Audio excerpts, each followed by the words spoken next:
What's up, guys? Welcome to Good Bad Wrestling, No Holds Barred. This is the show where we dig up bad wrestling from the past and then bury it again. I see what you did there. I am your host, John. And I'm Jack Brinks. And you guys can find us all over the place. We're on Twitter. We're on Instagram. We're on YouTube. We're on the back of a cereal box. We're on the front of a Wheaties box.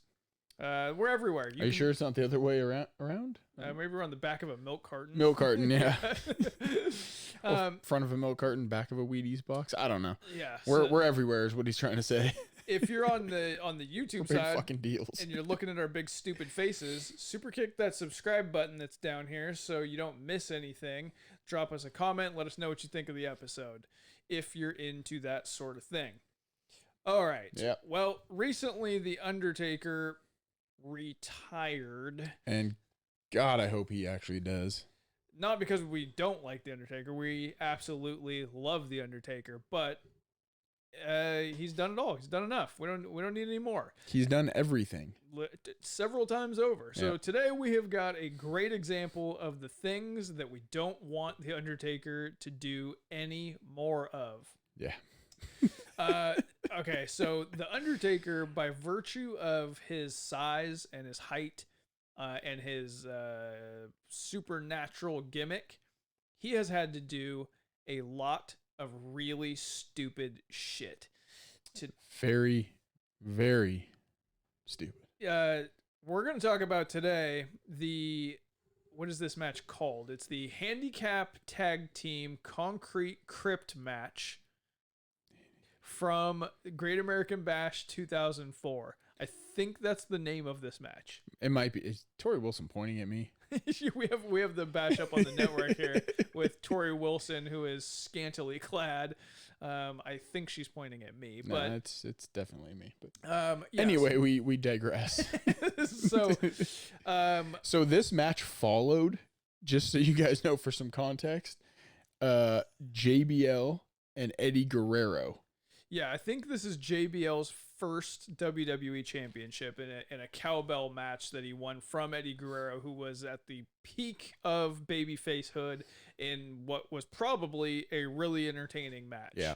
And then the Undertaker versus the Dudley Boyz in a concrete crypt match. So to set things up, the Undertaker had returned a little bit before this. He was on a tear. Paul Heyman, I think, was writing SmackDown at the time. I think so. And he convinced the Dudley Boyz to get on his side, and he wanted the Undertaker to join this group to create a faction. And we've all built factions, right? Yeah, we all played the video games. And all my factions started with Paul Heyman, the Dudley Boyz, and the Undertaker. Yeah. All of them, but none of them ever did I put those four in a group. So basically, Paul Heyman said, "We kidnapped Paul Bearer.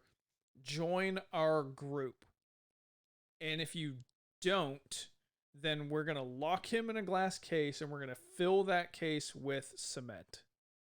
So here's what I didn't get.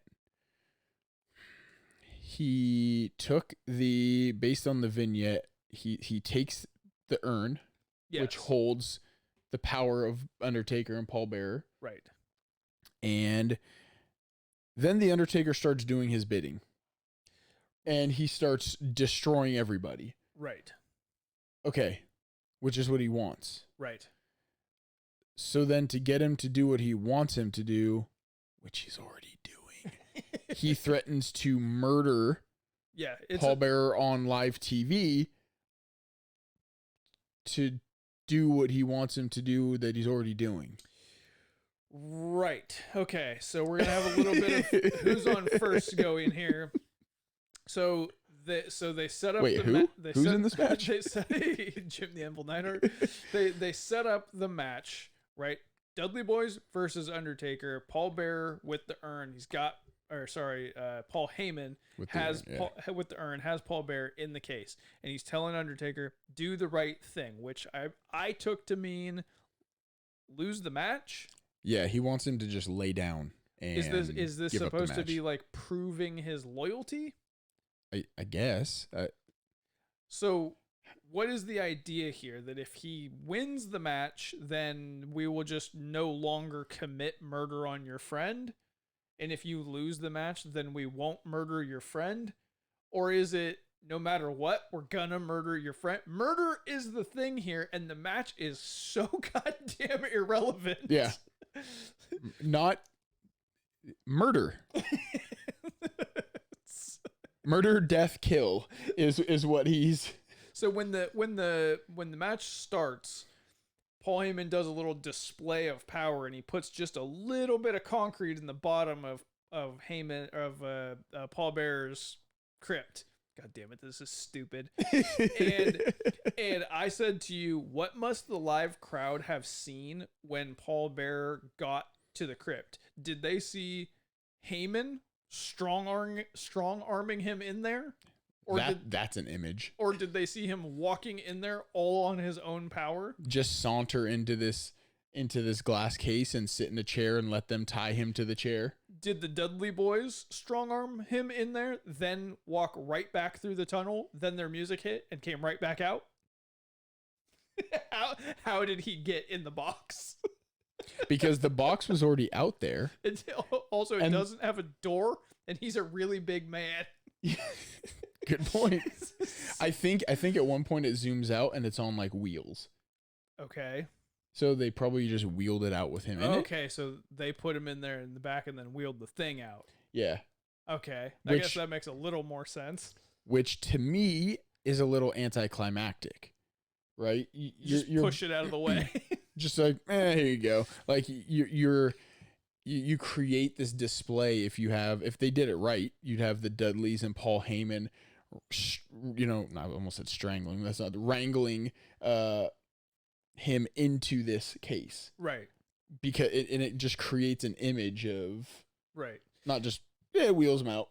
Okay, so let's say they did put him in the box backstage. Yep. Stage. Where was the Undertaker while that was happening? There's asleep in his casket. These are supposed hanging to be, upside down. There's no way you can slice this where it makes even 1% sense. So they start the match. Okay, all right. You suspend your disbelief, which is a fucking tall task. And then Bubba tells Undertaker, lay down, or we're gonna murder your friend. Yeah. So Undertaker lays down, and Bubba gets over him, and he starts talking shit, and Undertaker grabs him by the throat. Okay, well, he's not doing the right thing at that exact moment. So if you're so inclined, that's when you should murder his friend. But yeah. But he doesn't. He doesn't. He lets them have a professional wrestling match for about 5 minutes, back and forths, shines, cutoffs, all of it. Well, at one point, Taker goes up to do old school. Yeah. And that's when Heyman goes, well, you're not doing the right thing. He hadn't been doing the right thing for 5 minutes. Right, yeah. But old school is where I draw the line. Don't bop my friend on the head. Yeah, you can't throw him onto a table and punch him, but you can hold his hand, climb to a rope, and hit his arm.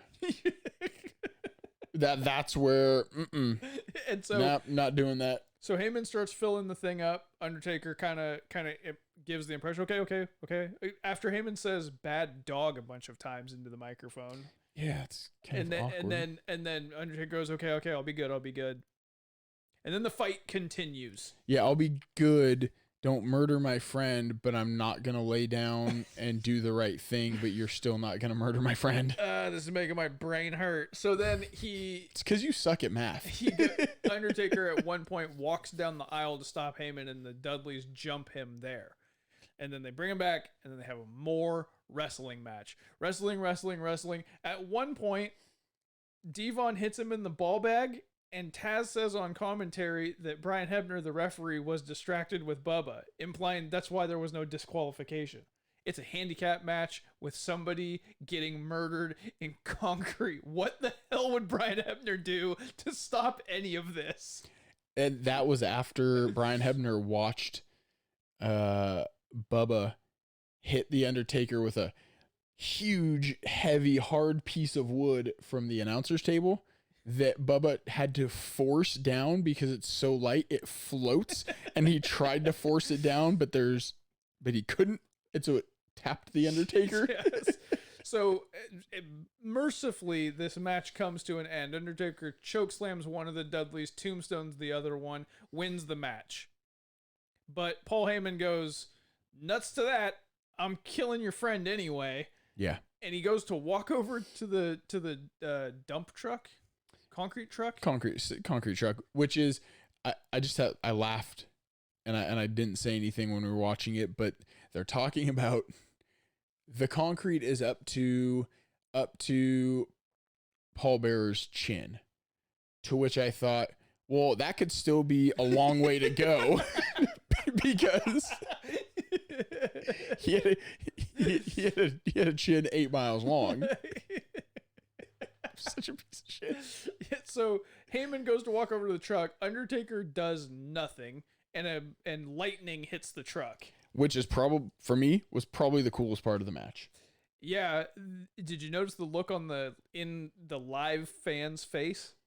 They're like, wait, what happened? No reaction whatsoever because they didn't see anything because it was only a TV produced lightning. Yeah, and there's also no burn marks. There's nothing on the white cement truck.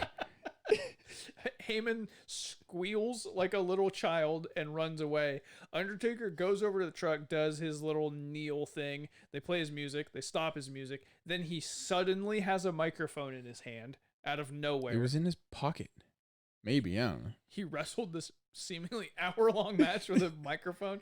Is that a microphone in your pocket? And then he says, I have no other choice. And then he pulls the lever and he murders Paul Bearer. Murders him. And then that's the end of the very first Great American Bash. And then NXT said, this isn't counter-programming. It's quite nostalgic. Everyone loves it. So, well, this wasn't the first Great American Bash because it was the WWE version. He had no other choice except for the choice of not murdering Paul Bearer. Yeah, don't murder Paul Bearer. That's your other choice. What I'm curious to know where the Undertaker went from here. I mean, I watched it live, but I don't remember. He committed a murder on television. Mm-hmm. What would his no other choice have been? I don't get it. Okay. Storylines are great, right? And wrestling is full of, this falls under that category of why. Yeah. This might be the dumbest stipulation that I can think of, and one of the dumbest angles that they've done, because at least a crybaby match makes sense. It's not entertaining or fun, but it make you understand why it was taking place. I don't understand any of this. And honestly, earlier today I watched the 1994 Royal Rumble where the casket the urn came open and green smoke came out of it. And 15 heels wheeled the casket with the Undertaker's body towards the Titantron. And then the Titantron turned in and had a camera view inside the casket. And the Undertaker said a bunch of biblical gobbledygook. And then it went electric. And then his body floated out from behind the Titantron and flew in the air with smoke. And that wasn't the dumbest thing I've seen the Undertaker do today. I'll even concede and go, the angle, stupid, whatever, not too bad, until the finish of it, of the Undertaker saying I have no other choice and killing Paul Bearer. The whole setup up to there, like, it's dumb, but he wins the match and he can save Paul Bearer, who's almost completely covered in concrete. Yeah. But then he doesn't. So first, if you're going to kill him anyway, why have the match? Right. You could have just gone, do it. Yeah. Fucking do it. But I'll pull it. Yeah. But why? It's those storylines that you say, but why? Was this Undertaker's heel turn? It must have been. He killed Paul Bearer. but it was his heel turn that nobody knew was his heel turn, and you can see in the crowd, no one knows what's happening or gives a shit. Yeah, they're like, there was no booing. There was no, it's like, yeah. Okay. So luckily, in all the Undertaker retrospectives that they have done and are going to do for the rest of time, they can pick and choose and just leave this out. It But hurts him. It hurts him none. We are digging that shit up and we're putting it on Front Street, God damn it, and we will not let you forget about it. Burying it in concrete. From now on, that's how the open of the show is going to be. We're burying it in concrete, in a concrete Crypt match. Okay, is the handicap tag team concrete Crypt match good, bad, or disqualified? Disqualified. Yeah, so unbelievably goddamn disqualified. Like, if Earl Hebner had seen that nut shot, disqualified. Yeah. And it's not like we've disqualified stuff before that's like offensive or that shouldn't, like stuff that's just like, why? This is just putting lazy writing on the main event of a huge pay-per-view. Yeah, let's just kill. Let's have the Undertaker kill somebody. It's just murder. We haven't done that yet. Golden Russo? I don't think so. I don't think it's bad enough.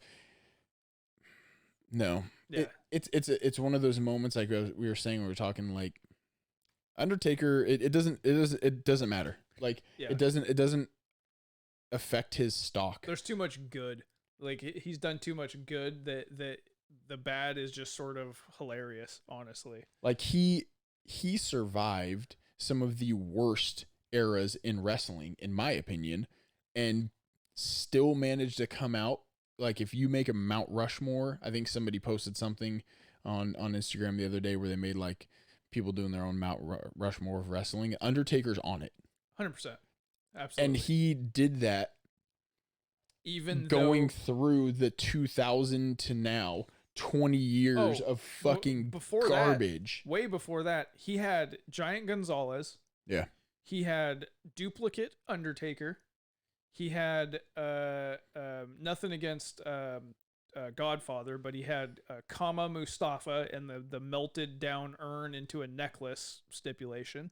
He had the casket match I was just talking about earlier with Yokozuna. Yokozuna is a fine opponent, but that was a stupid angle. He had to deal with Great Khali.